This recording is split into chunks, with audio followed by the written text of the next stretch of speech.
Ya bien llaman. They're not hearing it online.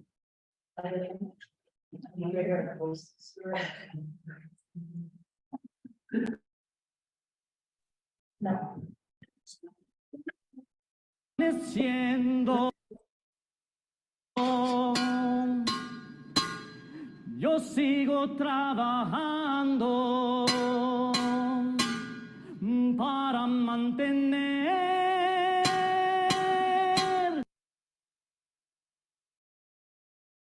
Here's that recording, that recording.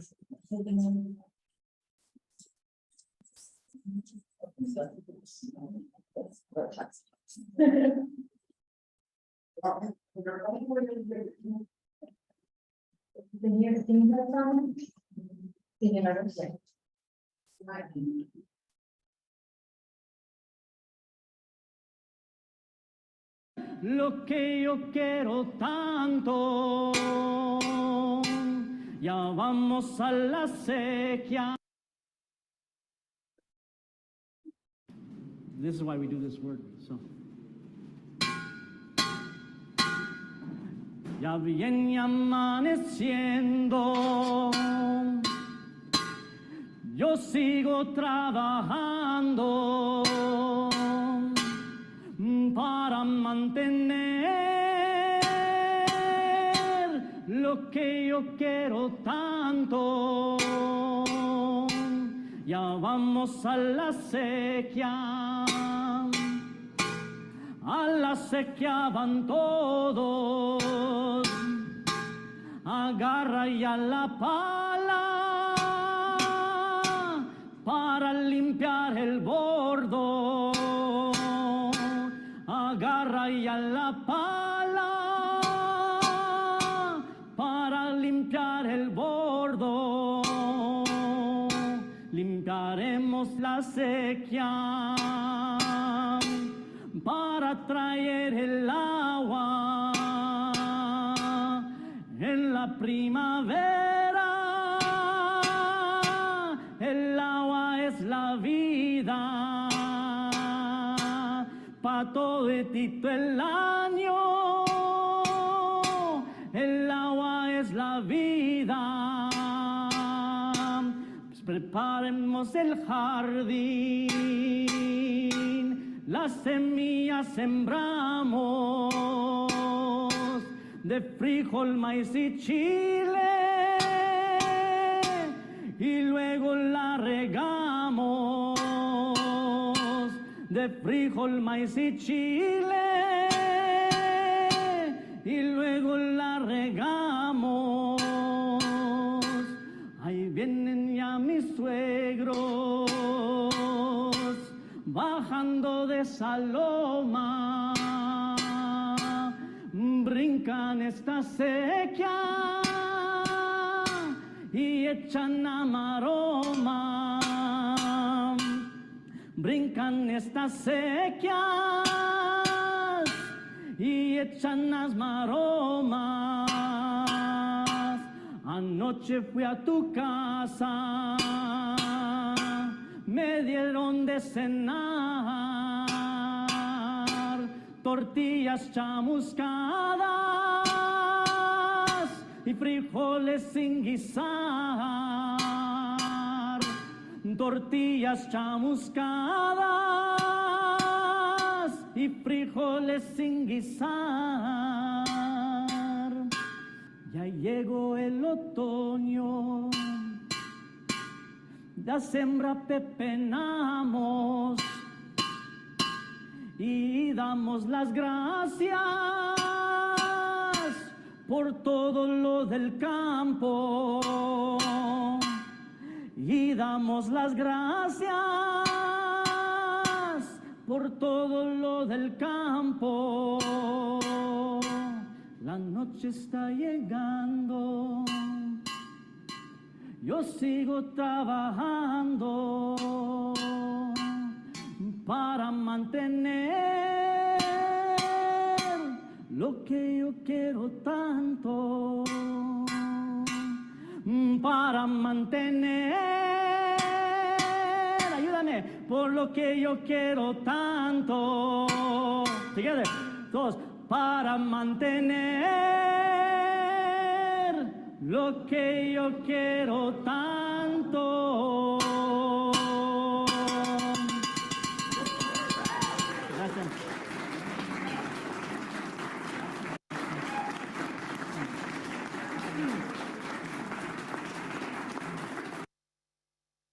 All right, we thought that would be a great way to gather folks with a song as people come in virtually. Welcome for those online joining us, the people in the room.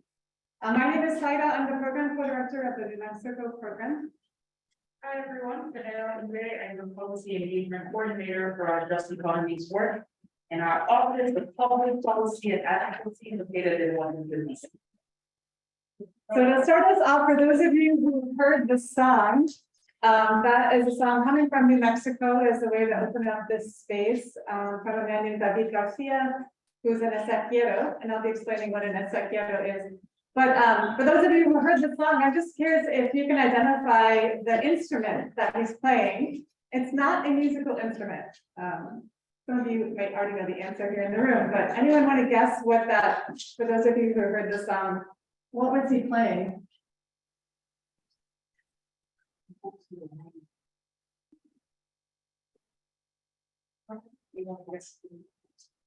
Oh, and if you want to put it in the chat, for those who virtually, no guesses? All right, I now go. Was it buckets? It kind of came late, so I didn't really hear. That's a good guess. It's not a bucket, but you're on the right track. David, were you gonna guess? I can think it's cowbell. It's not like a cowbell. Yeah, it's not like a cowbell, but it did sound like one. Did we have any guesses online? Those in the chat, anyone want to guess what the song was? What was he? It sounds like a frying pan. Good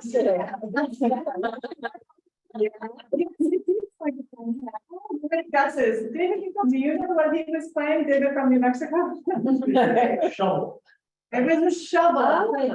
A shovel and a rock.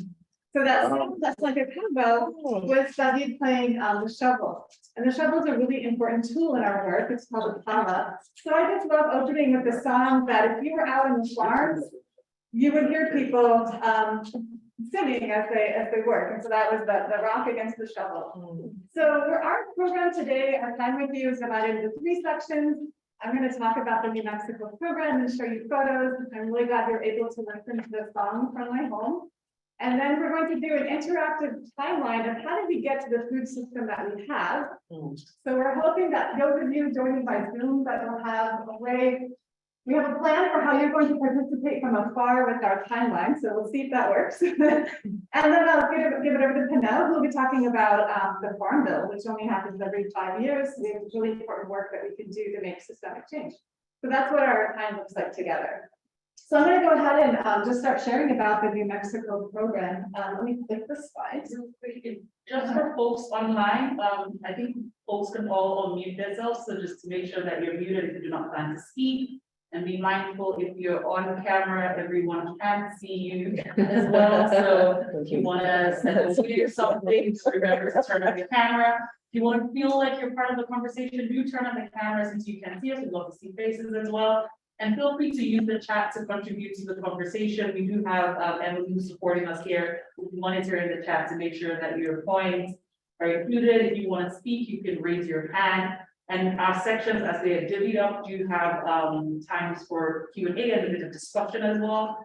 So we have talked through this very much so that everyone feels like they are in the room.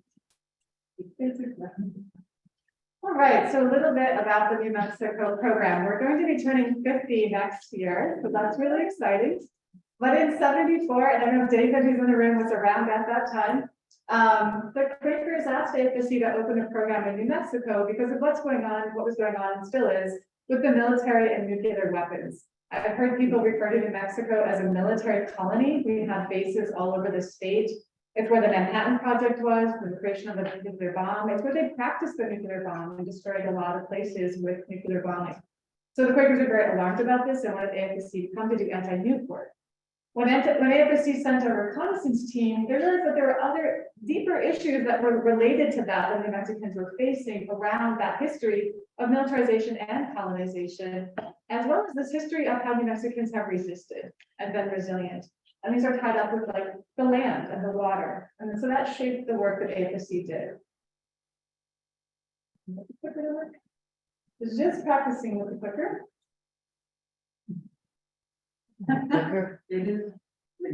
Yeah. Okay, so this is the mission of today. We're working on systemic change in our food system.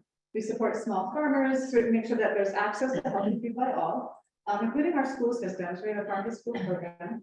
Our focus is on economic justice, the just economies. So we want to make sure that farmers are economically viable, especially our small farmers, specifically our small farmers who are doing sustainable agriculture.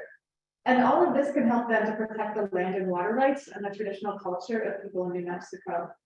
And our work to revitalize sustainable farming, it not only restores local agriculture, but also food sovereignty, specifically looking at New Mexico's Indo-Hispano, Native American, and immigrant communities.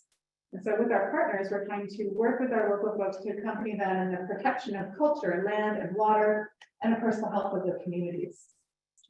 Let's see if I can get the slide to change. Again, it worked earlier.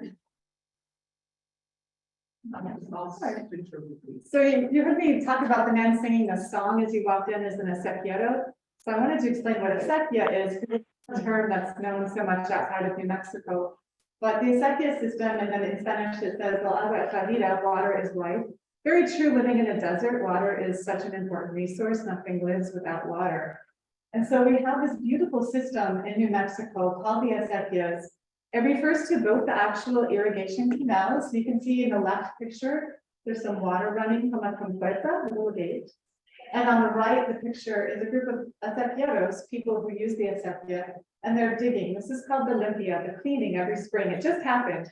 So people are cleaning out brush and leaves and so that the water can flow. So the acequia is a water system, but it's a communal system. It's an idea of the water, of course, we all need. So it has a communal resource and it's managed democratically. So it's a water democracy.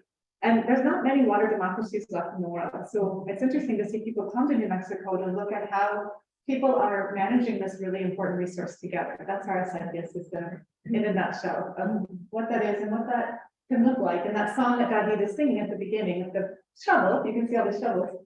He's singing a song about the beauty of the acequias, which are really beautiful right now as the water's coming through and the spring waters and the flowers are dropping into the acequia. Can you help me read the slide again? I also wanted to share, if you go back one. Can you give it? Okay, no. I think we're good at the same time to Brian. Okay, let's try. So I work with a lot of land-based people, and I really appreciate a different way of thinking about the work, what it means to think in a land-based way. So these mountains here are near a village I work in called Chamisal. And when people in the village look, they're looking at the snowpack to think about what they're going to plant that year. If there's a good snowpack, that means that the snow is going to melt and run off and they'll need water so that they can plant certain crops. If it's a poor snowpack, then that means there's not going to be a lot of water. So thinking about then what are dry land crops that could work. The land-based thinking, and I'm thinking about just I turn on the faucet, which is the way I think. Here, I live in Albuquerque. I don't always look at the mountains to figure out what's my watershed going to look like. I also really appreciate the land-based thinking thinks of people as being a steward of the land and belonging to the land versus owning the land versus dominating the land.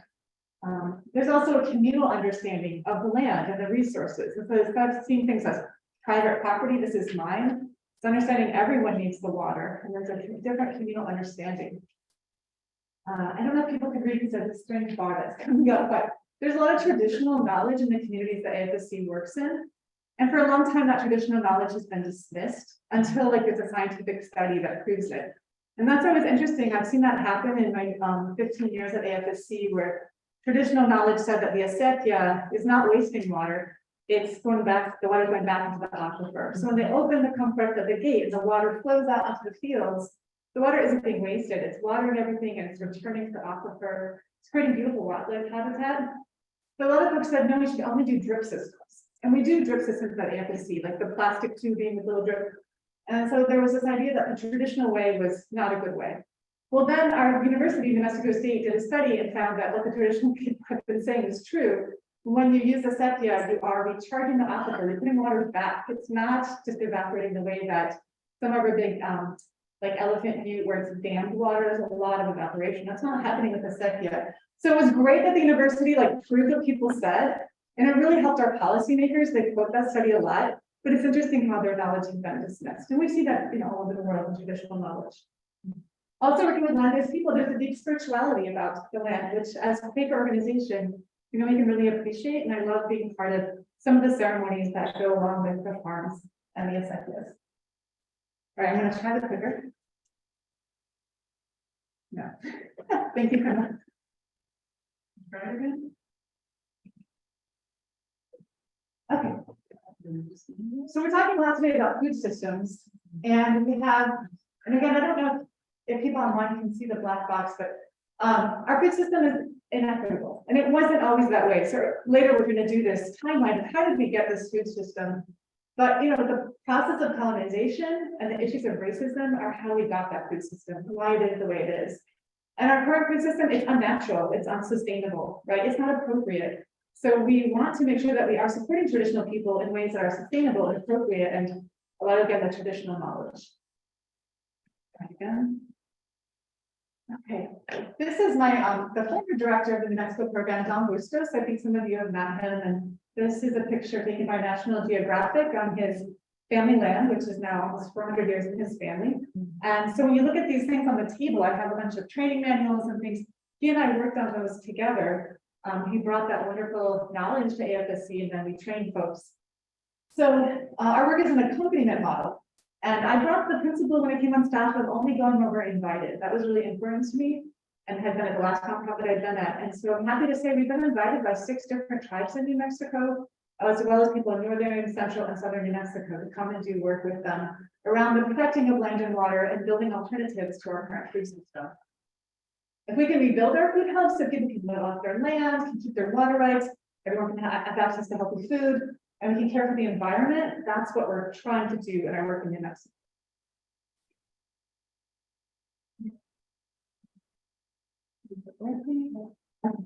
I just wanted to share one of our accomplishments. I work with a lot of evaluators. I really like having people come and give us feedback and have that independent evaluation.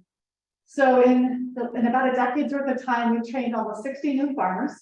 And I've had people in our training program say, if it weren't for AFSC, my only job options would be Border Patrol or military. So it's really great to have alternatives, going back to a traditional way of life that people grew up in. We're reaching almost 60,000 low-income children who are on the free and reduced lunch program in their schools, making sure that they have local, organic, healthy food. And we're reaching about 90% of Head Starts in central and northern New Mexico. And again, Head Start is income qualified. So these are children who often don't have access to local organic food. We work with over 400 small-scale organic farmers in our state, giving them technical assistance and even like building infrastructure. So you'll see some pictures throughout my slides of passive solar cold frames, a new technology, but it's a green technology that we're using.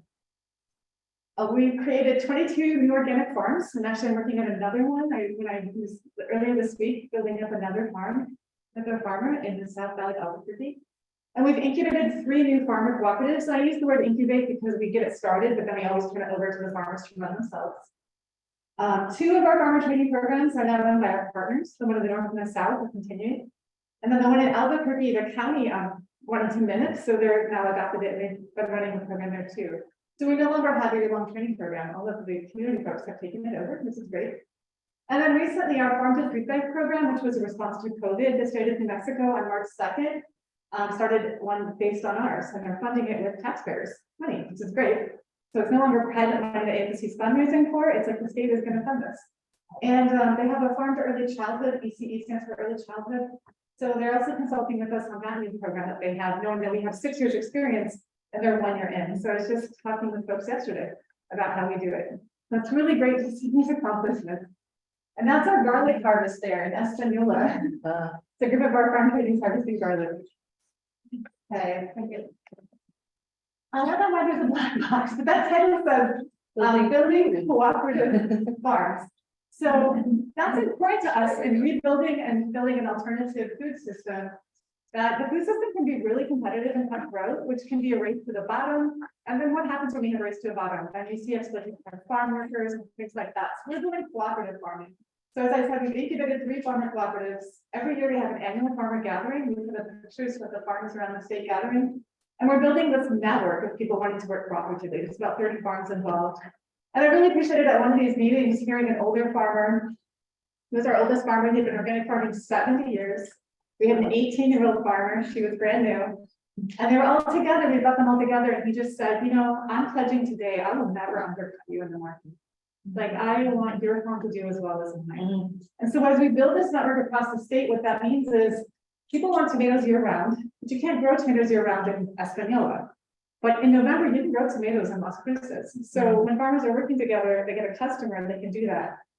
In August, you can't grow salad in southern New Mexico, it'll bolt, but you can in northern New Mexico. So as farmers are like getting orders, they can support each other with these markets instead of competing against each other. And I have a lot of examples of how we do it at the schools too. When they bid at the schools, it's a bidding process.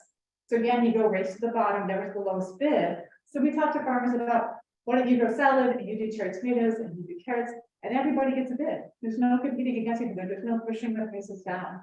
And that's what we're doing up this cooperative system.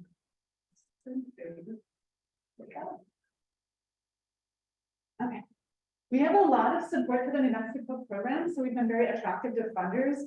I don't know when that's gonna run out, but right now, funders really like us. So we've raised in the last 10 years, almost $4 million, and here's some of our funders. We have a wonderful program advisory committee. I see two of them. Rosemary is, I think, online, and she's our liaison with the Albuquerque Friends meeting. We've got David from Senator Friends on the PAC for many decades. There's a picture lower left of our program advisory committee, but very dedicated, meets every month. First people I ask to help volunteer for things, really good at explaining our work. We have a lot of community partners. We could not do our work without them. A wonderful network of farmers, and we do get published and recognized in the media, and I appreciate our comms folks who help lift up those stories. But it has been fun. Like Whole Foods called me and just said, we want to send you a check, and I said, I'll call you back. I didn't know they were union investing, and I was like, do we want them money? You know, the Kellogg Foundation asked if I would give them a tour of our work in my car, and I thought they only funded kid programs. So I took him around. He had heard about our name in New Mexico, and at the end of the visit, he said, you're exactly what we want to fund, and I rarely get to say that. And $2.5 million later, they're still funding us. So yeah, great support from them. We also, again, the box is covering up, but we have really great relationships with friends. I'm so grateful, like they have shared their meeting house with us. We rented for them for our office. Most recently at our farmer gathering, the Santa Fe Friends had a new space and let us use that space for a hybrid meeting. They advocate with us on issues, especially the state legislature. They're again, like the first group I have to volunteer, I go to Friends. We brought healthy food campaigns to the first aid youth at Albuquerque Friends. Really fun to do. This is one of the, we did a cherry tomato chomp with the youth, and they did blind taste testing with the farmer, trying to see if they could trick him if he really knew his tomatoes, because he brought food guys. They weren't able to, but they had a lot of fun doing the blind taste testing.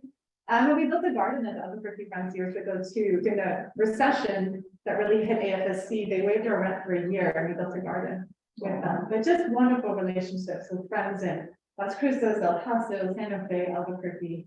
And we have two of them on our, working with our committee, our program advisory committee. All right, I'm gonna wrap up here in a minute.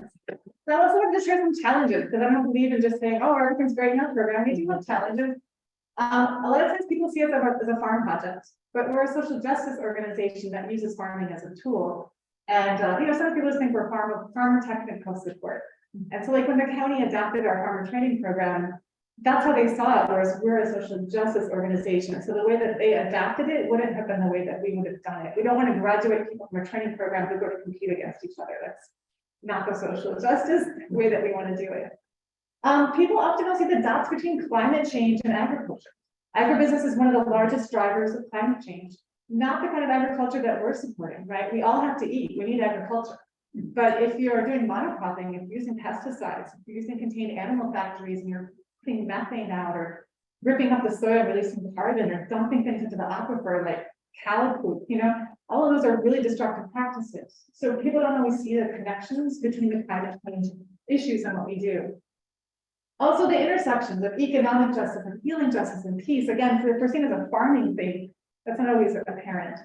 So one of the things I helped co-found at AFSC is an informal network called Farming for Social Change, bringing together all the groups that are doing farming. And North Korea is here today, and they're talking about farming in New Orleans and Los Angeles, Fort Worth, Baltimore. We got El Salvador, Guatemala, Pan Valley. we're all looking at farming and at those intersections there.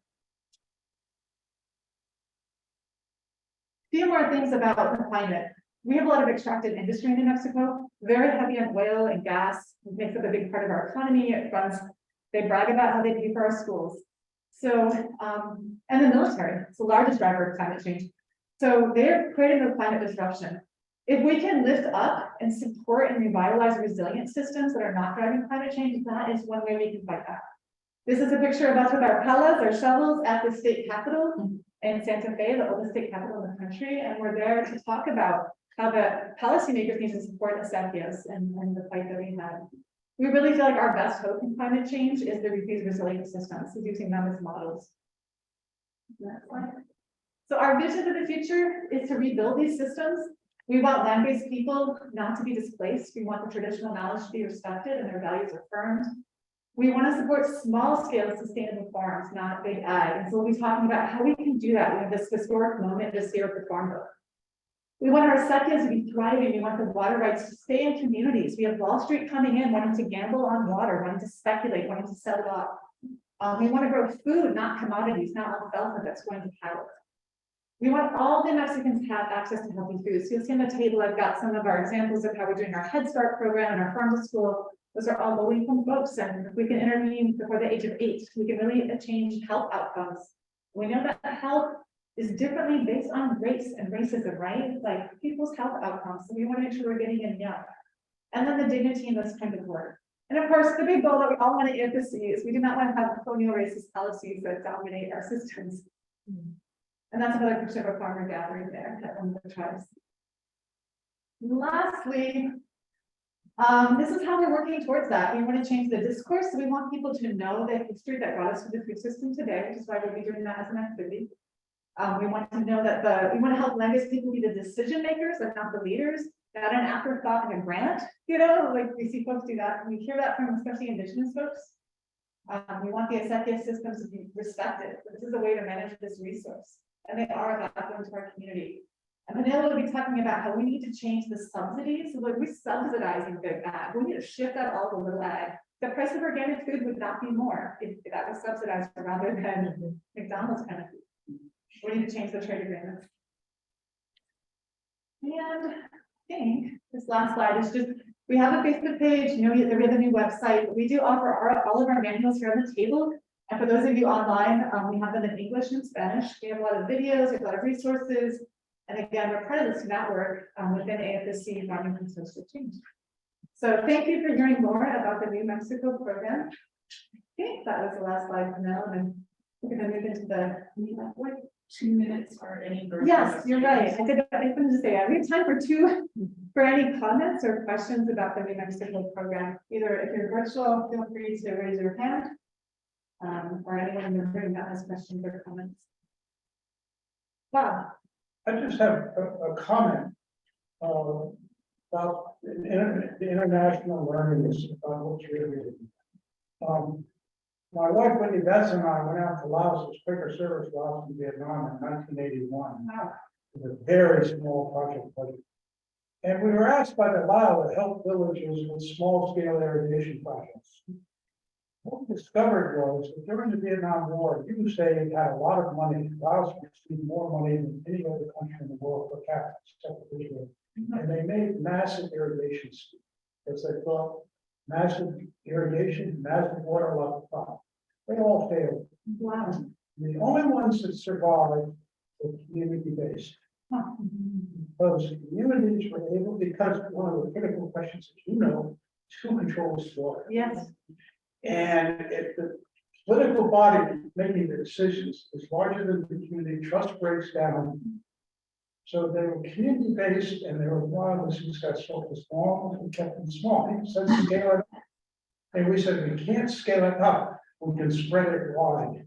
I am really glad you said that, Bob. Similarly, go ahead, give more. Then just one other example, I then ended up 5.5 years managing the UN's Afghan transportation program, and most of that program, rural transportation, was irrigation.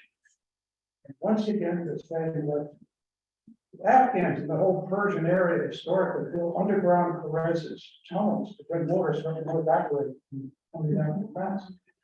the systems that they developed had one person that controlled the distribution. But if the people in the distribution network weren't related to that person or knew personally, the system fell apart. So once again, small scale, community based. And democratic, it sounds like it's And democratic. I think that's what brings the three elements together. Is community is the base of what you're doing. Yeah. And you can't scale it up. You can scale it wide. Yeah, I want to respond to that, but before I do, was there someone in the chat? I thought I heard someone in the.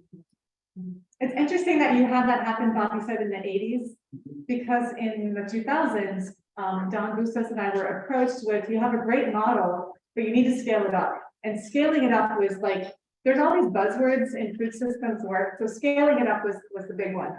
Yeah. And they kept telling us that, but what that would look like on the ground, if you're a traditional person on your traditional land, taking out a massive loan, right? Yeah. Going bigger, maybe leaving your village to get that more land. And so we were not supporting scaling up, but we have a problem of not enough farms. So the cooperative idea, rather than scale it up, if we had 12 farmers in a co-op together, then when it came to selling to the schools would say, Fidel's farm's too small. He can't provide 144 pounds of salad every Thursday. It's not possible. Right. That's true. So rather than tell Fidel, let's go get a big loan, let's go get more land, you gotta hire more workers, you gotta get more machinery. Fidel could be the president of a co-op with 11 other farmers. And now every 2 weeks, Fidel can cut his salad, but the other guys are also cutting their salad. And then they're all getting the benefit of selling to the schools. No one had to scale up. They had to go wide, as you were saying, Bob. Yeah, so we have found that too in New Mexico, but that takes a different mindset of like cooperation, not competition. Yeah. Yeah. All right. Okay, and that's really helping with the time. Thank you. So we're going to move to talking about the history of our food system. So on the back wall, and then we're going to pull up the slides for those of you virtually, you'll be able to see this food system. So I started in the year 1500. And I narrowed it down to 48 key moments in time, which was really hard to do. And we don't have the time today, because we want to talk about the farm bill, to do all 48. So we have about 30 pieces that we're going to do. And so can the folks online yet see it now? Okay. So Emily, could you help me pass out? So what we're going to do is for people in the room, Emily is going to just hand out moments in time in the food system. They have double-sided tape. And they have a number. So whoever gets like number 1 is going to read out loud the first moment in time that I started with. And then you're going to figure out where to put it on the timeline. It is in color. That should be a good clue. If you have a cutout, it probably goes with a photo. But I think we have enough for everyone to play. And then folks online, you're going to be the odd numbers and the folks in the room are the even numbers. And that's how we're going to do it. So I've left about half of the moments in time up there because we don't have enough time, but I hope afterwards you'll look at it. For those online, you can see the entire, we're gonna go through eras. So yeah, I'm gonna ask people to read it out loud. And then while someone's taping it up, we'll just keep it moving and the next person who's got the next number can read theirs out loud. But the idea is that at the end of this 25-minute activity, we're hoping that it really gives a good understanding of like, how did we get this food system that we're now fighting for changes in the farm bill? So that everybody got the instructions. Yep. And for folks online, we're just gonna call on you and tell you which one you're going to read. So actually the number 1 is an odd number panel, so we could just start with someone online being number 1. I think that's number. That's okay. Sorry, so for folks online, I'm gonna actually give you the year, Yeah, and then you will read the corresponding year. We're gonna, when we get to, we do not have anything for folks online in the early period, but we do have in the progressive era, and so when we get to that, I'll call out, and choose someone at random. If you're unable to get off mute, you can just put in the chat that you're unable. And then we can get to somebody else, but I will be calling folks to read out so that we can do this as quickly as possible. We have about 15 minutes to do this. We can wiggle a little, but let's try and move through time as quickly as we can move through time. yeah. So Jen has number 1. We do Okay, number 1. yeah, here we go. 1500s. Indigenous peoples have a thriving food system and trade routes. Europeans arrive in what is now the United States and are not familiar with plants and animals indigenous to this continent. They also bring plants and livestock from their countries. They forcibly remove indigenous people from their land to use it themselves and incentivize mass killings of many wild animals, like the buffalo. They also use forced assimilation, like boarding schools and commodity food programs, which changes the diets of native peoples. Right. So I go put it Yeah, out. we'll put it out, try to figure out which one, who has number 2, we're gonna keep it moving while Jen takes it. Great, David, please read number 2. 1619 to 1865. Americans enslaved millions of people from Africa and forced them to work on their farms. Enslaved people fight back and help each other escape. Quakers participate in the abolitionist movement. And is number 3 in the room? Anyone have number 3? Yeah, I don't think we do, so that would be. Number 9 is the first thing. Okay. Well, let's move this to the Homestead Act. Anne, would you read 1860? And online, and Francis? Homestead Acts place white people on indigenous lands 160 acres each to build farms and homes, resulting in most farmland today still owned by white families. All right, it looks like someone did have that one. We have a few, and President Lincoln creates the Department of Agriculture and calls it the People's Department. And then 1860, yeah. Does someone have, what number do people have next? 1865, after the Civil War, General Sherman promises 40,000 acres to African Americans, hence the 40 acres and a mule. It never happens, in part because white mobs lynch black people who tried to own land.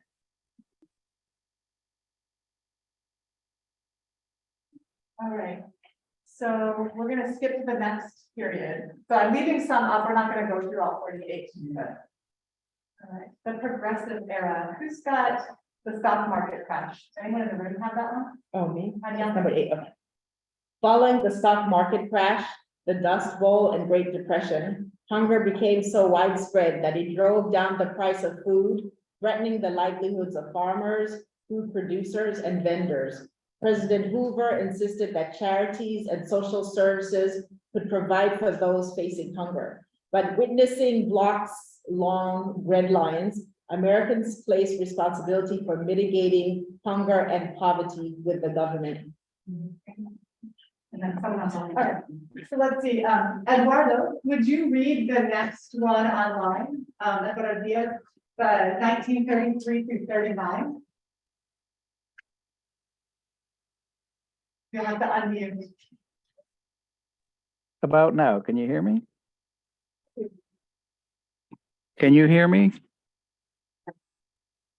I can. Oh, okay. Some of you can hear me. Many demand government intervention, creating a popular mandate for President Franklin Roosevelt to implement his New Deal, which initiated hundreds of new safety net programs. It included the first significant federal investments in addressing hunger in American society and influences farm production and food prices. Eleanor Roosevelt is a big supporter of AFSC's work in West Virginia. AFSC General Secretary Clarence Pickett meets with FDR about the New Deal. All right. And just note, so we have 1933 on the board, but just there, the first farm bill being created within the New Deal there, and noted that it is also in response to people placing responsibility in the hands of government, not in the people nor corporations at the time. But we can move on to the next year. Yeah, and as we move, we'll see too that farm workers are excluded from these things, and the food stamp program begins in the 30s. So that will move to the next. All right. fair trade movement begins. Does anyone have the card on the Bracero program? I do. Okay, go ahead. 1942 through 1964, the Bracero program between the U.S. and Mexico brings 4 million Mexicans to work the farms of U.S. white Americans while fighting in World War II. Farm workers are not included in minimum wage and labor laws. I will put this note. Great. Okay, I think we're gonna move to 1955. Okay, yeah, Dana, would you read 1955 Proyecto Campesino? Or the Jane? Jane Flynn. I don't see that name. It's not on the Oh, video. do you want to- Okay, let's call it on Farida M.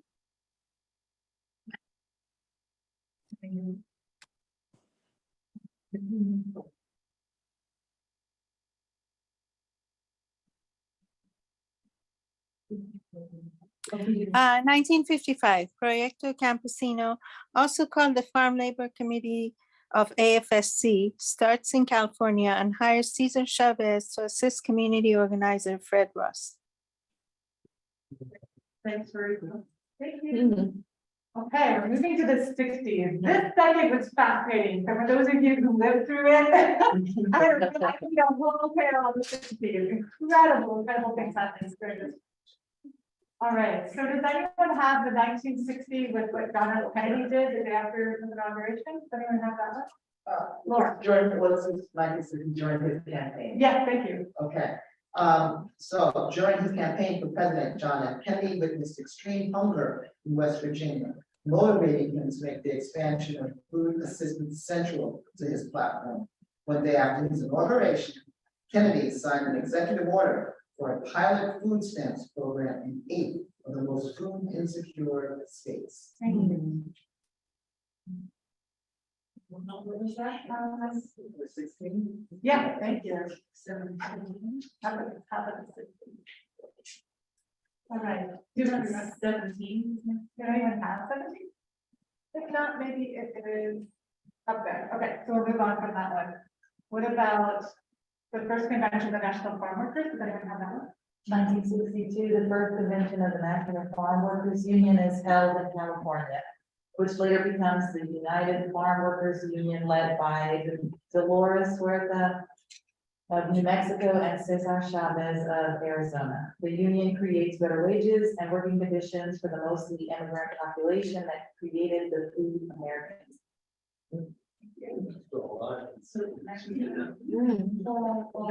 John can read that something. All right. John, if you could unmute and read for us 1964. President Johnson announces an unconditional war on poverty, including an expansion and reconstitution of the food stamp program. After a 10-year debate on reviving the program, LBJ signed the Food Stamp Act, marking a significant turning point in the history of federal food assistance. By the late 1960s, the program finally began to achieve its goals, reducing hunger to 3% of the American population by 1969. Struck by that. Wow. We reached 3% only in our country of people being hungry. That number is so much higher now. We're gonna figure out why did that happen? Like what changed from that to now? And just looking at time, we might need to skip ahead of a few. So thank you, John. Let's see. Let's go to Shirley Chisholm, really important person in the food system. Does anyone have Shirley? We get Rosemary. Okay, Rosemary Letcher, would you read 1968, Shirley Chisholm?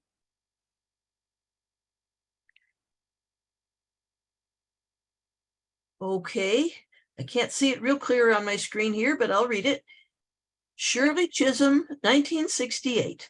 Shirley Chisholm became the first Black woman to serve in the U.S. Congress, and she helped to develop the Special Supplemental Nutrition Program for Women, Infants, and Children, WIC. WIC made significant reforms to food stamps access. Representative Chisholm successfully passed the new legislation, but the U.S. Department of Agriculture stalled until a lawsuit brought by anti-hunger advocates forced the agency to implement it in 1972? I'm so grateful to this woman because I was on it, and I just love knowing that history and what she was like. Who's got the Black Panther 1969? I have it. Okay. 1969, Ruth Beckford joined the Black Panther Party and coordinates a free breakfast program for Black public school in Oakland, California. The program quickly became popular, spreading to dozens of other cities. It also helped to expand the Black Panthers Party, attracting more women into this membership. Yeah. All right, I think we're gonna move to the next era. Can't go through all of it. All right, now big problems happened under Reagan. So let's move to 1975. No, we can skip Dolan. the farm debt crisis. Does anyone have the 1980s farm debt crisis? Oh, I have a 1980, but I think it's. Okay, let's do farm debt crisis. Want to get this on online, or do you want to read it? I can read it. Okay, I'll read it. So the 1980s farm debt crisis, farmers took on massive debt to buy more land to meet the demand of certain demand abroad. But reduced international prices and rising interest rates combined in the 1980s, forcing down profits and the value of farmland at the same time. American farmers now struggle to feed their own families. Rural communities organized food banks and mutual aid. Farmers organized tractor cakes to draw attention to the scale of the crisis and call for a moratorium on farm foreclosures. In the late 1980s, Congress finally authorized new policies to stabilize the farming economy.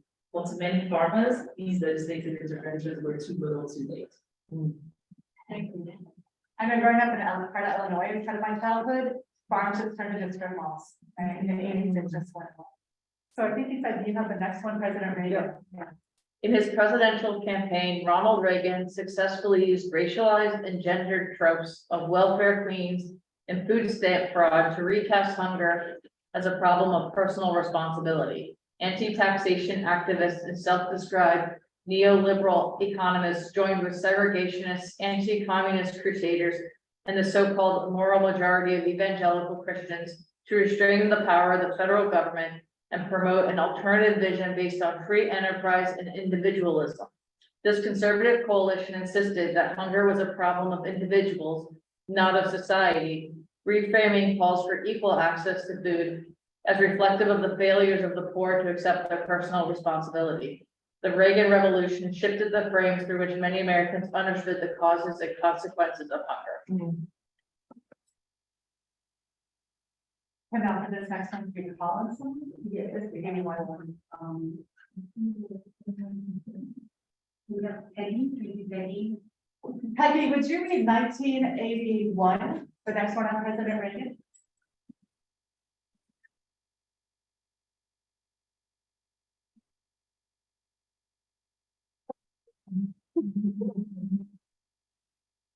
Okay. If Peggy's are able, we could, Okay, I can read it. So 1981, President Reagan slashed the budget of assistance programs for low-income households, cutting billions from the food stamp program.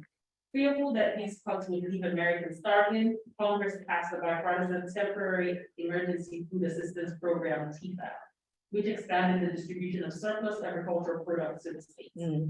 States then passed TEFAP products along to mostly private charities, which fundamentally shifted the responsibility of food aid from the government to private charity organizations. While these private charities provided important emergency services to those facing hunger, the nature of TEFAP restricted funds for administrative support. So many of the agencies relied on the labor of volunteers and struggled to meet their community's needs. And because TEFAP did not include protections against discrimination, some organizations will turn hungry people away if they showed signs of substance abuse, if they did not speak English, or if they were otherwise deemed to be suspect. Some religiously affiliated organizations will evangelize before providing food. So we're going to move to the 90s, but there was an act to allow folks who don't have an address to get food. It's incredible that had to, I had to think of that. But, all right, globalizations. I think everybody in the room was alive in the 90s. I think looking around at you, I think maybe folks were alive in the 90s. So you might have been part of this story. Let's move to President Clinton, 1996. Does anyone have that in the room? Can you get Anne Francis to read that for us? 96. Thanks, Anne. 1996, President Clinton promises he would end welfare as we know it and signs into law the Personal Responsibility Work Opportunity Reconciliation Act, commonly known as welfare reform. This legislation included block grants to states that set their own eligibility standards, time limits, and work requirements for social safety net programs. Racist and sexist portrayals of welfare recipients by the media and policymakers painted these reforms as necessary to prevent willful idleness and criminal behavior among struggling Americans, though little evidence of widespread fraud existed.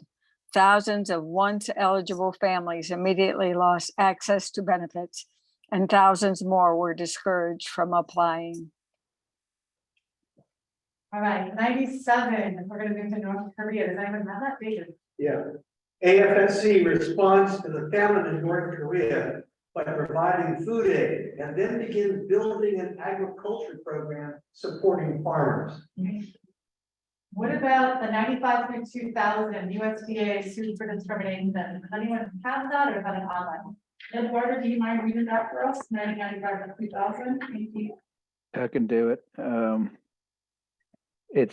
Yes, USDA is sued for racial discrimination by Black farmers and then Hispanic, Native, and women farmers. USDA admits to discrimination and pays out settlements and creates new programs for disadvantaged farmers. And that story resonates with me in Mexico. I've talked to people who join our training program who says, my uncle says, don't farm. My dad says, don't go into farming. This is probably why. What about in the room? Does anyone have the 1900 to 2011, the population of the world? Yeah. Thank you. From 1900 to 2011, the global population grew from 1.6 billion to 7 billion. Despite such explosive growth, the world's farmers produced enough calories in 2012 to feed the entire population, plus an additional 1.6 billion people. Hunger remains a global crisis, largely because those calories are not evenly distributed across the population, and much of the world's food supply is never eaten. Thank you. All right, we're gonna move to our last era, but if any of you were at the Battle of Seattle, raise your hand. That was an amazing moment in time. Let's go to the next slide. Okay, this is the last one. We're bringing up now to the current. All right, who's got Penn Valley? And great. Go ahead. 2000, AFSC Penn Valley focuses on California farm workers, leading to work with small farmers and food entrepreneurs. Thank you. What about New Orleans? Want to get back to Peggy? Peggy, you want to read 2006 for us? Thank you. 2006, AFSC New Orleans Piece by Piece program began its food work in 2016 with a backyard garden in Holly Grove. What about LA? Do you have that one? 2010. John, do you mind reading that for us? Thank you. 2010 LA.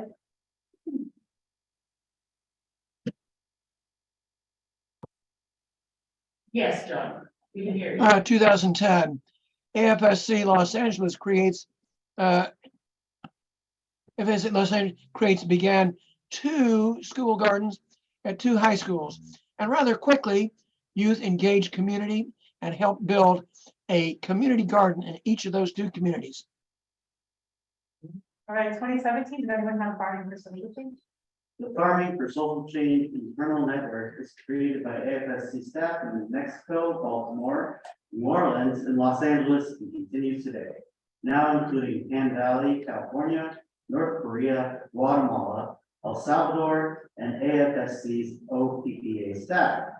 AFSC New Orleans broke ground on the first community garden property. And as a new staff member, I've been told to do acronym alerts, OPPA.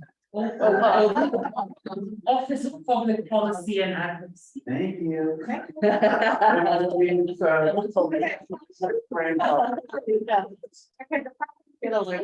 It's funny, okay, we all discussed. Anyone have 2020 with them? Oh, I do, yes, 2020. When COVID-19 was declared a global pandemic, There were widespread business closures, resulting in mass unemployment and food insecurity skyrocketed. COVID-related food insecurity rose more sharply among communities of color and among populations typically overlooked and underserved, such as single mothers, LGBTQ seniors, and indigenous communities. AFSC New Mexico's Farm to Food Bank is created in response, a win-win for small-scale organic farmers and the people who needed their food most. Yeah. All right, and then 2021, should we give that to someone online? Yes, we can do that. Peggy, would you read 2021 El Salvador? El Salvador and Guatemala programs begin work with local communities towards fair and solidarity economies, the defense of common goods, food sovereignty, and the autonomy of communities. And the last one, does anyone have 2023? Yeah, Thank you. the state of New Mexico tries piloting farm to food bank modeled on AFSC's work. The Pan Valley Institute organized the Salt of the Earth Summit to work on food justice, and the AFSC Farming for Social Change Network convenes there. All right.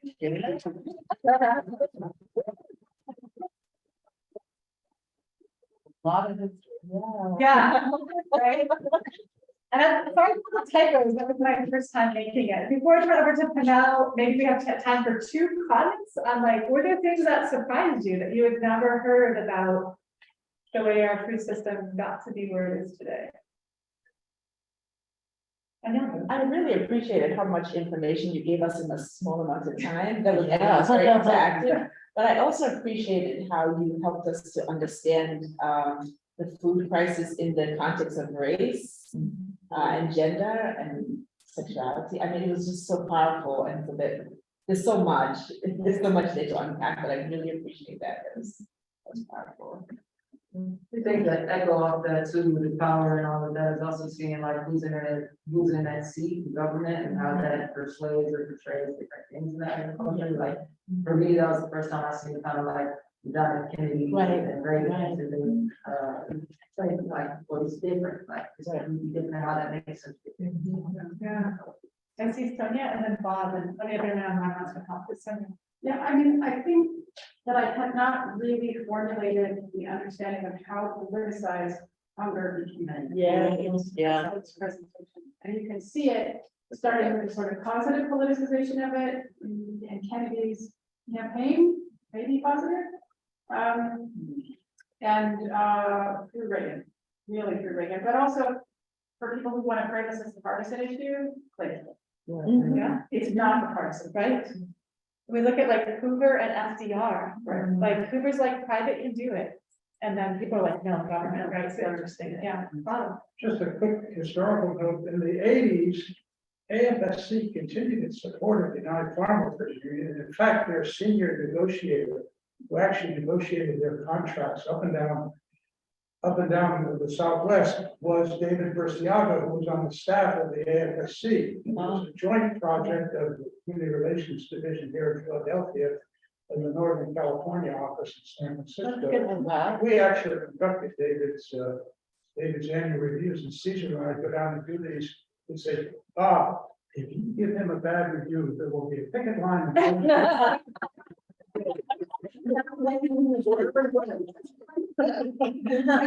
so good. I've been mentioned by Dolores Huerta, and I've always been told Dolores was the main contract negotiator, so it must have been her and David together. Yeah. There's someone on, anyone online, I don't know that we're gonna move to. Now that we know how we got where we are, we need to go with this farm bill, and we're gonna need all of you to help us. There's a lot of states represented in this room and online, a lot of states. So we all need to push on Congress on what's going on with the farm bill. So I'm gonna give it over to Pinella. She's got really good info and an awesome video. Thanks for playing this new.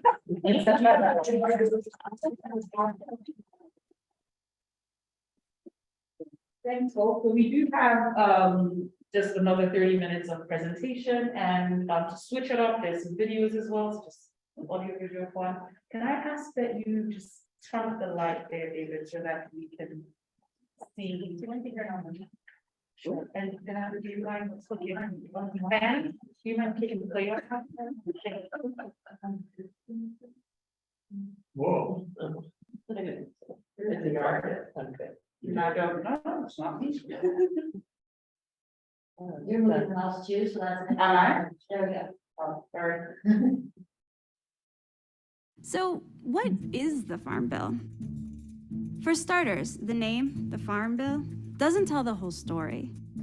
You can think of it as a powerful, complex machine. A machine with 3 big gears. One helps farmers survive the ups and downs of a risky business. A second gear feeds the hungry. In fact, spending on food stamps dwarfs everything else in the bill. It accounts for 80% of the cost. The third gear focuses on the environment, because you need to protect the water, air, and land once farms get really big. Taken together, the Farm Bill has kept most of us from questioning whether there will be enough food tomorrow, next week, or any time in the future. The Farm Bill has been up and running for 85 years, but now the machine is threatening to break down. And with it, the government's main tool for making sure the nation's food system keeps running. Now, nobody would call the Farm Bill perfect, but if it falls apart, lives and livelihoods would be at risk. Would millions go hungry? Would farmers go bankrupt? Would our air and water quality suffer? To answer these questions, we need to step back. How did we get here in the first place? The Great Depression. Remember the Dust Bowl, the Okies migrating to California from the Great Plains? The country was in crisis, from an economic freefall to a punishing drought. Crop prices crashed, soil blew away, and farmers lost everything. Millions went hungry. So FDR got busy. To turn things around, the government started paying farmers not to grow too much food. The idea was to shrink the glut of crops like corn, wheat, and rice and stabilize prices. As the supply went down, prices would go up. The feds also started buying up any excess crops and putting it in reserves, and these stockpiles were used to feed the hungry. To protect the soil and prevent another Dust Bowl, Congress added a bunch of conservation measures. This became the blueprint for all of the farm bills to come. Over the years, the Farm Bill has grown into a giant legislative machine. In today's dollars, the most recent bill cost about 14 times more than the very first one, and it has a lot of moving parts. But the 3 main goals, support farmers, feed the hungry, and protect the environment, are still the same. Keeping the gears turning has meant that 3 key groups have had to compromise: the agriculture industry, anti-hunger advocates, and environmentalists. As long as each side got enough of what it wanted, the Farm Bill has kept on chugging. But finding this compromise is getting harder and harder, and now there are huge cracks in the machine. Part of this has to do with the ways the Farm Bill and our food system have changed, and part of it has to do with our increasingly partisan politics. The Farm Bill's future is at risk.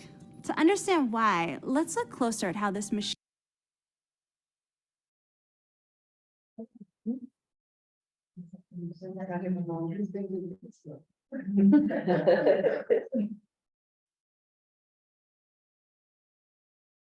Yeah.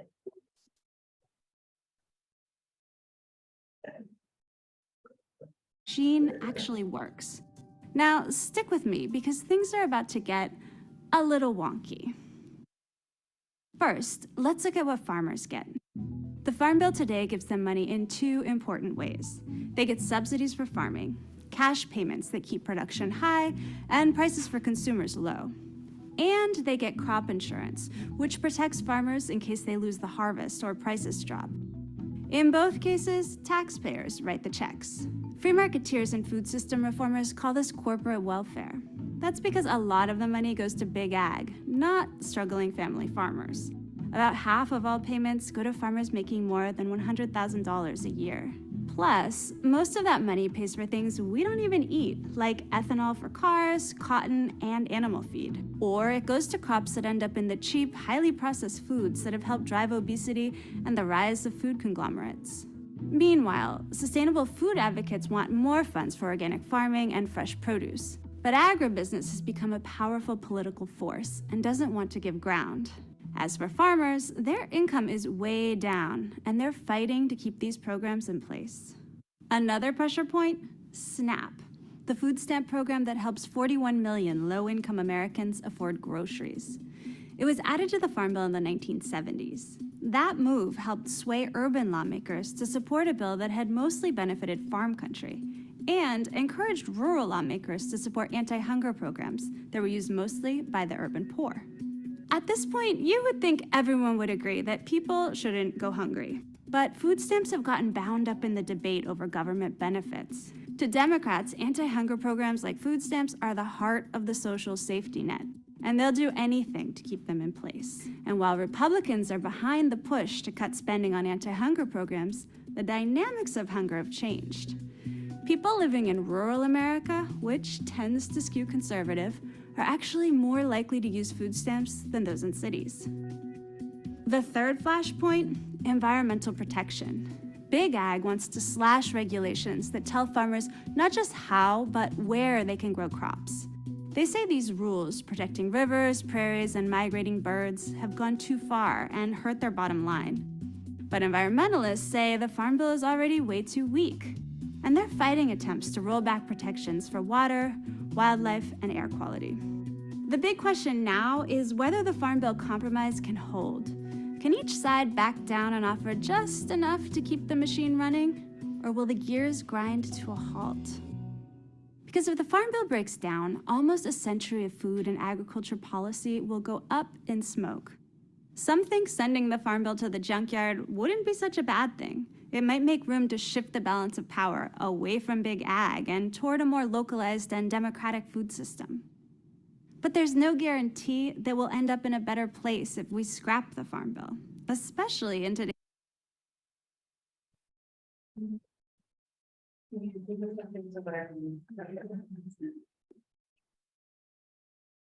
hyper-partisan. There we go. Okay, thank you. There we go. All right. So just for a show of hands, how many folks are actually familiar with what exactly goes on in the Farm Bill? Exactly. I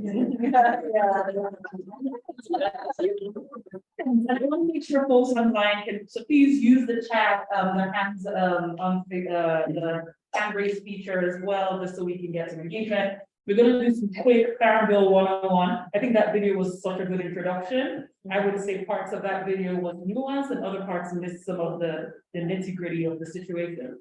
So we are in 2023, and our food system looks different, our environment looks different, our labor policies look different. We're in the middle of inflation, we're coming out of a crisis that is global. So there's many things on the table, and then we have the Farm Bill. And it's a bill that is only passed every 5 years, and within 5 years, a lot can change. And so when you pass legislation in 5 years, you have to think 5 years ahead. And I think what COVID has taught us is that you really can't predict what's going to happen tomorrow. And what climate change has also taught us is you cannot predict what's going to happen tomorrow.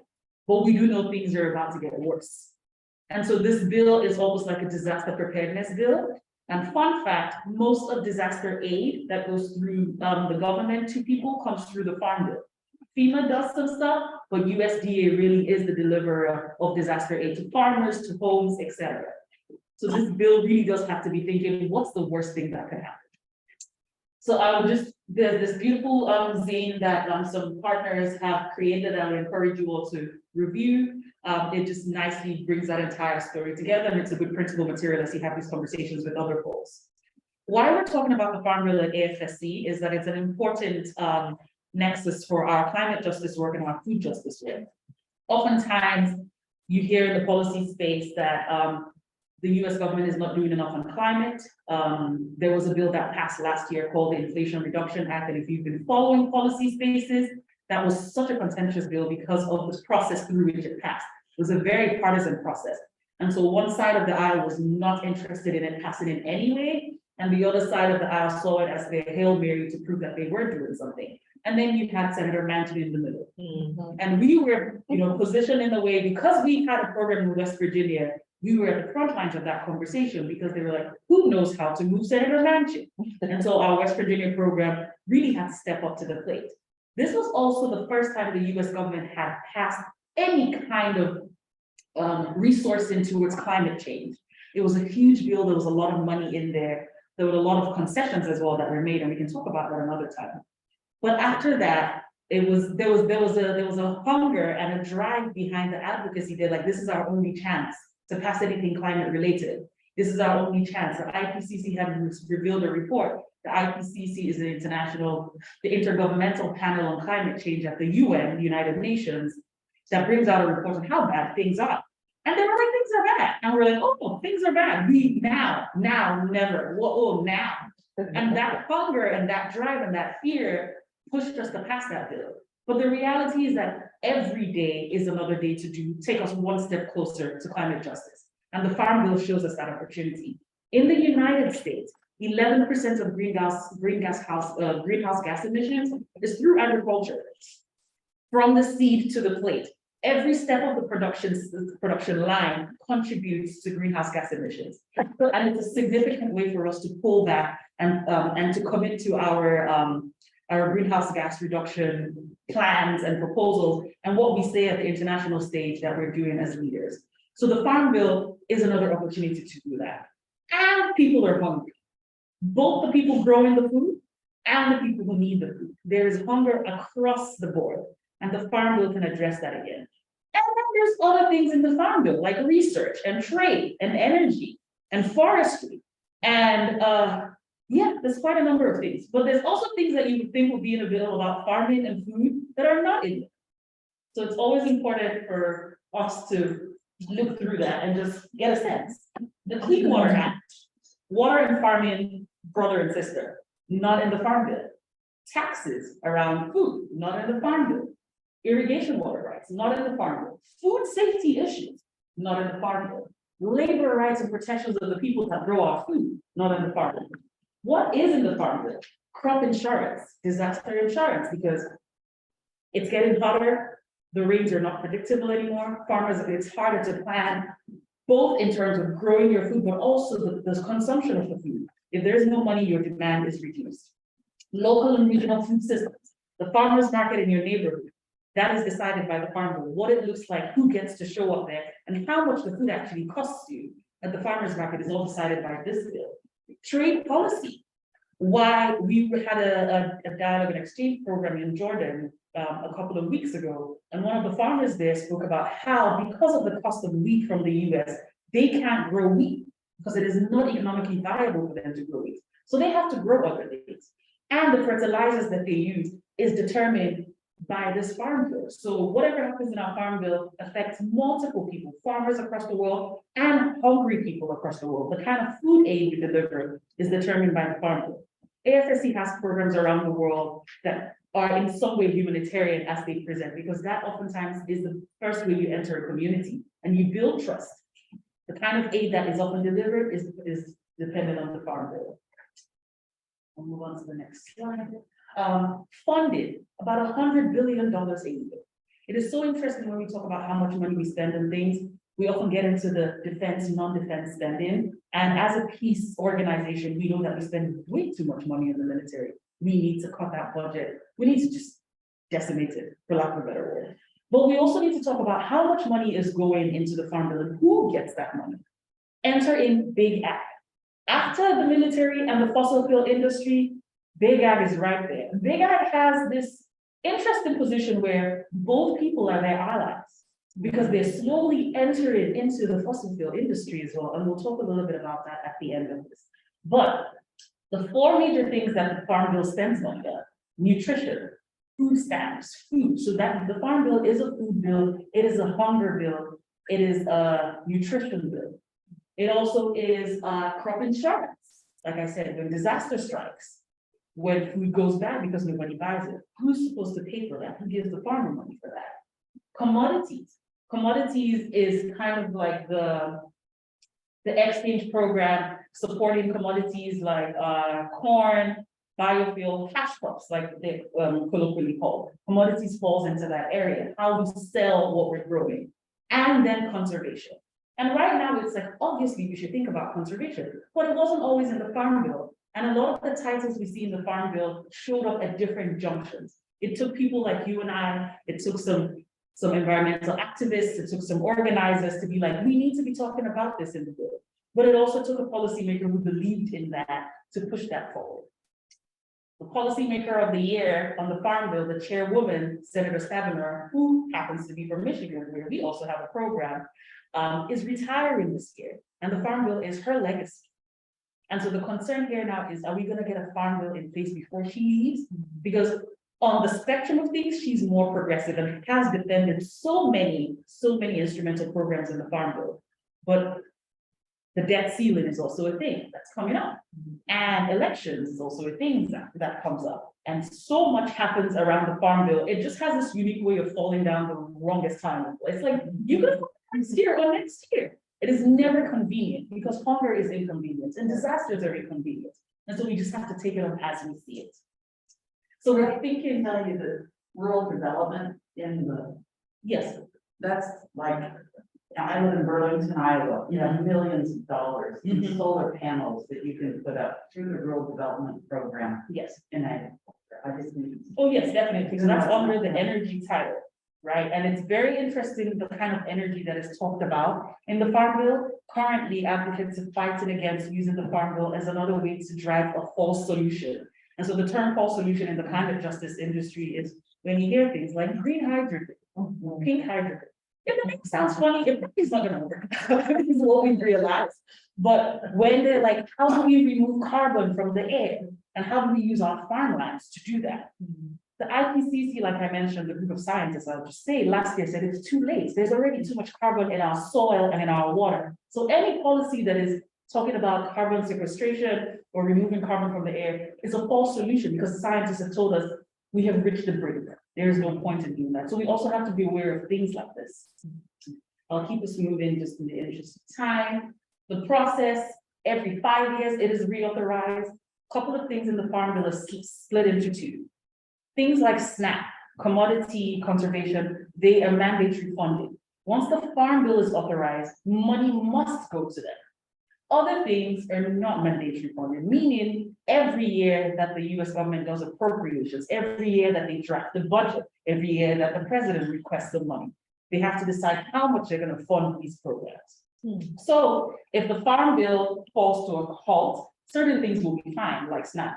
Other things will go back to 84 years ago kind of policy, like dairy farms. The policies that control that and the cost of milk and all, we will be thinking like 80 years ago type policies, what's gonna happen. So there is some issues there where people are like, well, if it falls apart, we still have SNAP, but it's also like, there's other people who probably will not be in a good position if it did. So we need to keep this moving. Because of inflation of 10%, an extension of the Farm Bill counts as a cut to everything, right? Because if we're keeping funding as usual and inflation is 10%, we're not giving people what they need. COVID has ended. A lot of things that COVID taught us was that we have money and we know how to help people, and we made those things. But May 1st, the national emergency of COVID, the public health emergency for COVID that the president signed into law is going to end. And so all those benefits are going to be walked back.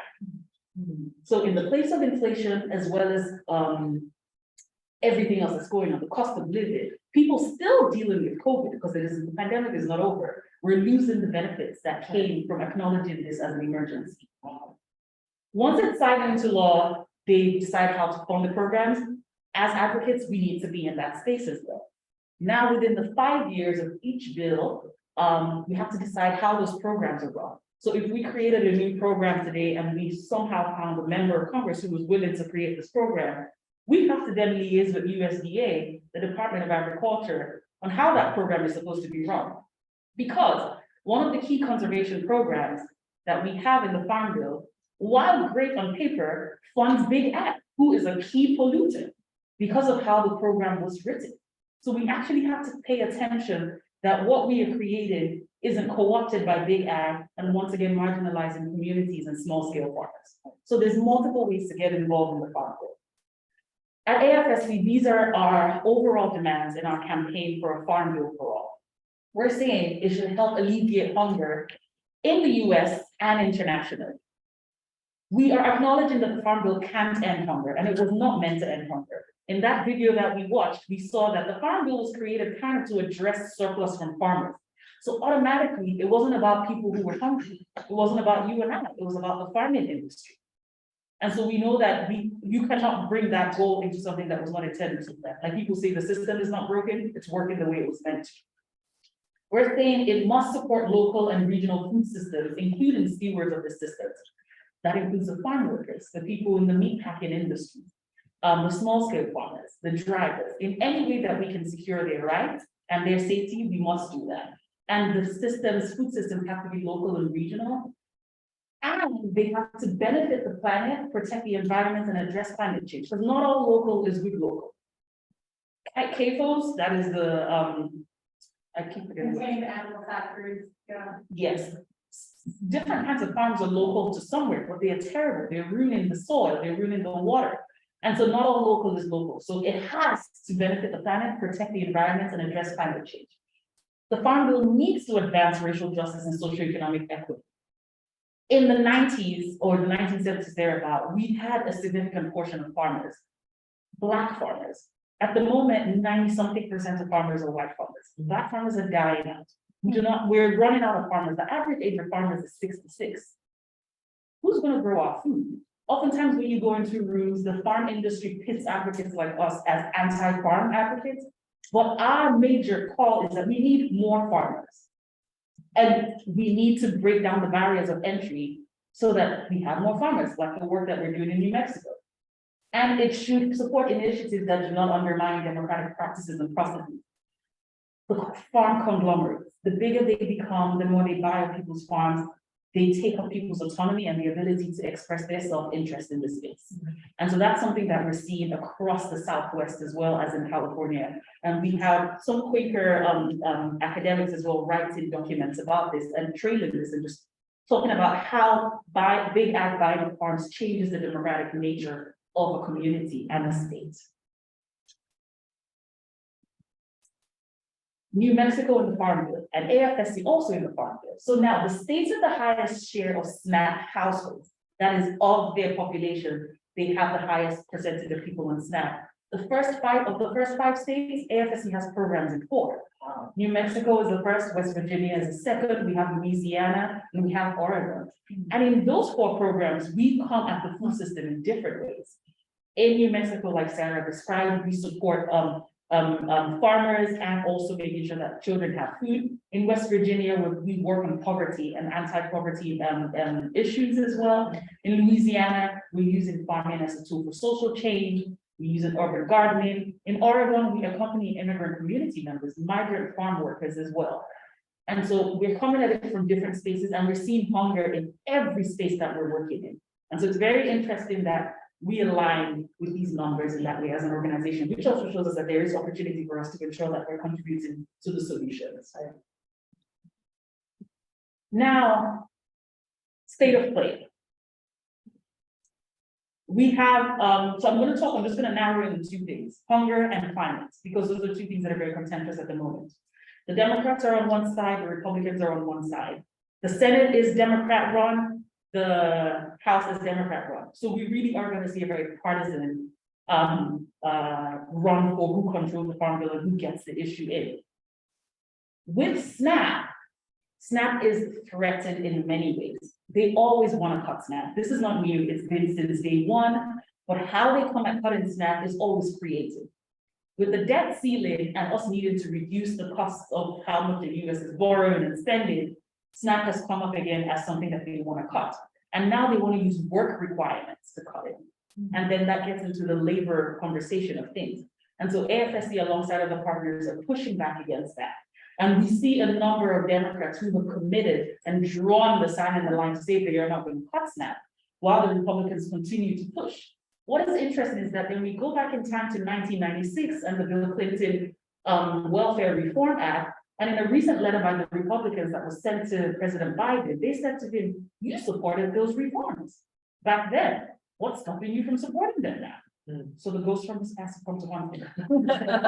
So it's all a cycle, and so we need to push back on that as well. I'll move on to the next slide really quickly. There are multiple ways that Congress can address hunger and food insecurity. We talk about protecting and strengthening SNAP and other anti-hunger programs because there are many others there. SNAP is not the only one. Achieving a healthy and nutritious diet. Actually funding farmers who grow food. food that you and I eat is called specialty crops. 7% of farmland in the United States goes to growing specialty crops. So we're not even feeding ourselves. Let alone feeding them. About 7%. And the rest is. And the rest is cash crops. It's for ethanol, it's for biofuels, it's soybean, it's corn, it's land used for livestock. So the situation is abysmal, so to speak. So there are many other ways that we're calling for Congress to address hunger and food insecurity in the US. I'm gonna play this video really quickly. I know we're about running out of time. We did start a little bit late. But this, I think, is very important in the context of conservation, and then we'll wrap up. So. You able to, thank you. Thanks, Sarah.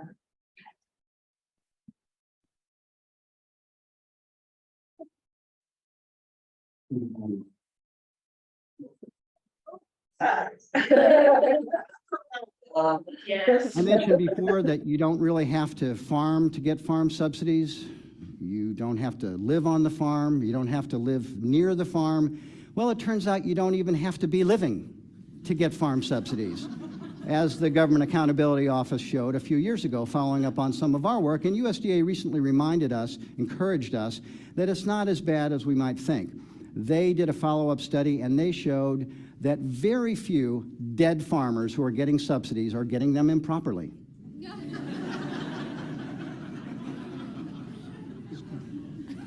Good.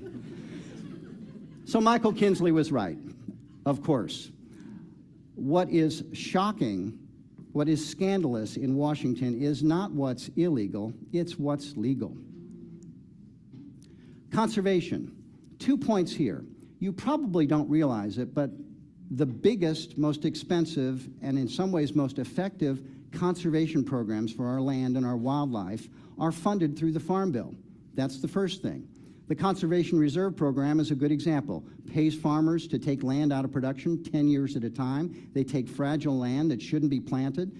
They stop the use of pesticides, artificial fertilizers, plant it to grass and trees. It's been a boon to our country. Erosion control, been dramatic. Increased the acreage of wetlands that have been vanishing at a rapid rate. We're starting to turn that around.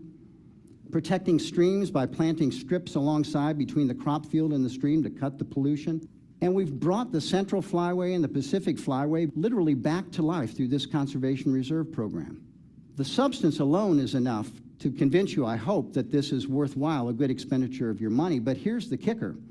This program was introduced by outsiders, party crashers, in 1985. A small group of us and some environmental organizations who backed us up, who insisted that we needed to spend more of our farm investment in conservation to try and undo some of the damage the farm subsidy programs were doing. Now there are 400,000 farmers in this program. It's one of the most popular programs in the country. Outsiders like you can make a difference. But we're not finished yet. We still have some pretty serious problems we're trying to solve, and we need to tighten up the rules we also put in place in 1985 that require farmers to obey conservation standards in order to receive farm subsidies. And then there's all the rest. $15 billion. What do we squeeze into that? Everything for rural development, all of our agricultural research, and a couple of other things that might be close to home, like our investment in organic agriculture.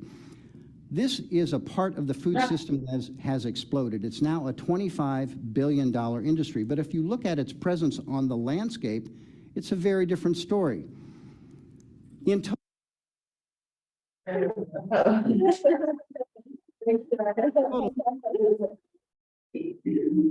All right, so yes, many of the things were said there around how we can spend more money on conservation, and conservation looks like many things, right? But the first thing that I would mention is that of the money that we're spending, farmers actually want to join these programs. Farmers actually want the technical support, but there is not enough money. There is a backlog. And so we need the government to put more money in it and also get more people to staff it, because those applications are a lot to put in and there's very few people to process them. Another thing that Sarah had really mentioned was respecting indigenous knowledge of how they do regenerative agriculture. There are processes in the Farm Bill to make knowledge like that something you call a priority resource concern. That means you can use that knowledge, it is prioritized as a way through which you can measure and create other programs and encourage other practices. So you can fund practices that are grounded in indigenous knowledge, the traditional, ecological, etc. So we're calling for those as well. Things like reducing food waste. There are laws around how food is wasted in the country that also affect emissions as well. So things that are very unlikely sometimes actually fall under this jurisdiction as long as it has to do with food. And like I said, using the Farm Bill to support fall solutions. The Farm Bill, the farmers are really touted now as a great way to like get involved in the renewables market and in the green energy market.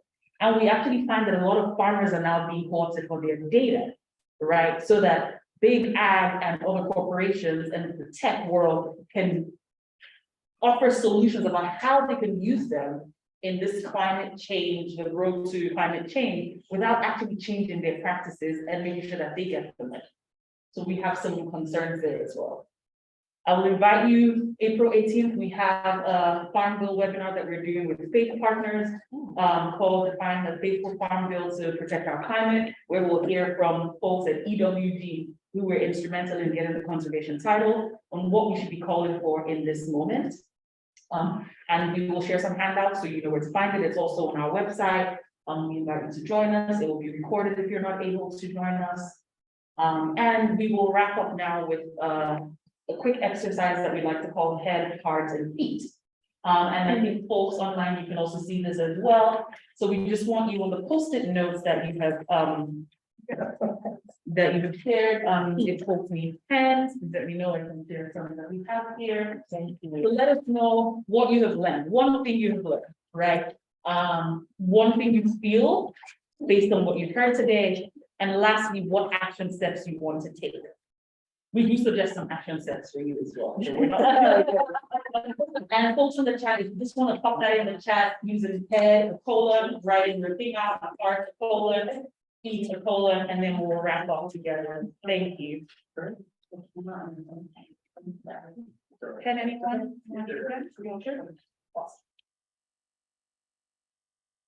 We'll just give it 2-3 minutes. And over about 5 minutes over, so we can respect the full time. Thank you. Do you want to ask people online to share kind of part of it? Yes, I said it, so it's up in the chat as well.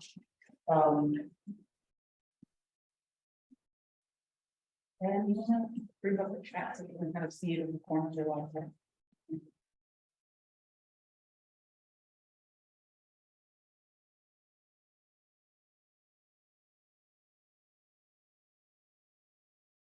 Slides for the program. We do have it, we'll try and get them, make them available. We'll just check in with Tanya to make sure that folks registered have access to resources.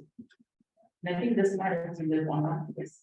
You put on, while they're writing that, you cooperate with the SDNL on this business with the Farm Bill. Yes, so through the environmental, the conservation aspect of it, yes.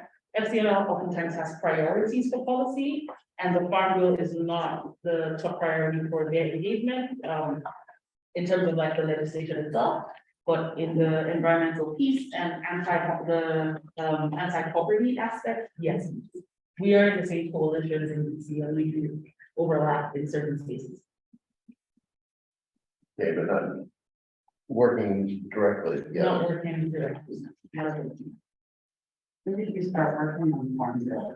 Officially around like September last year, we started looking into what was possible for our capacity, and I think our being improving our capacity, and also seeing how gauging like across our program, who's had experience with it, and whose perspective can we bring to bear in the policy space. So that was back then. And we have a couple of webinars as well that we've done. We're doing a series of them.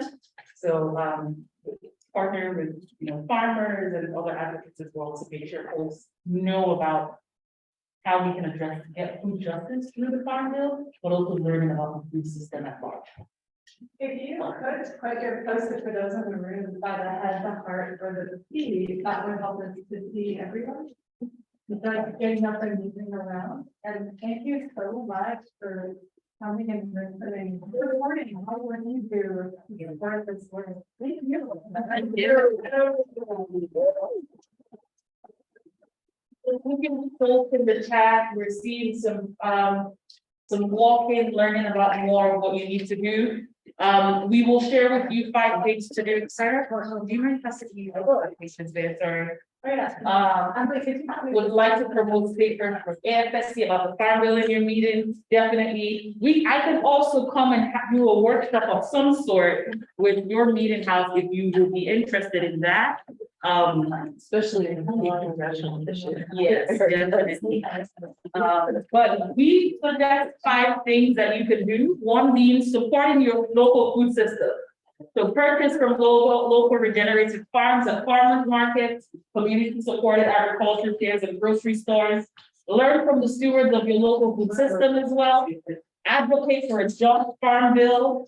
Be a good neighbor, be a food neighbor, support your community garden, grow edible food to share, and call for climate justice, because if we don't have a planet, we can't grow food, we're not gonna be here. So thank you all so much, we really appreciate this. To know that my father is one of the good farmers, he died last year, and we have a family farming. I also have a 10-year farm, I was in Missouri. And I worked with the NRCS for 11 years. My brother worked for him for 45 years. My brother was a good advocate for the CRC. Because we have